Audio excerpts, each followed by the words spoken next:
How to buy AO token. Now before we start, this is not financial advice. I'm not professional or economic expert. So before investing in any project that you find on my channel, please do your own research. And also there is a referral code down in the description. You can get free money rewards on crypto with the best referral code. Simply use goes below, fund your account, enjoy the benefits. Check them out in the description.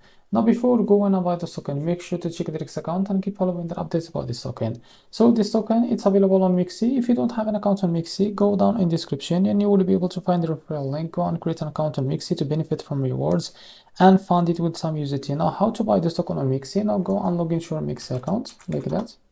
Now as you can see in the search here, now just type AO and you will be able to find this pair. Now click on it.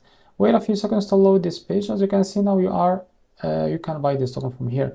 Click on buy, select the limit. Here you can type how much you want to buy of that token. So here you will be able to see how much you will be paid of that USDT on your account and click on buy AO. And if you select the market, you can drag this to set how much percentage that you want to use of that USDT on your account to be able to buy this token, and you can click buy AO token. So this is how to buy AO token. If you found this very helpful, please like and subscribe. Thanks.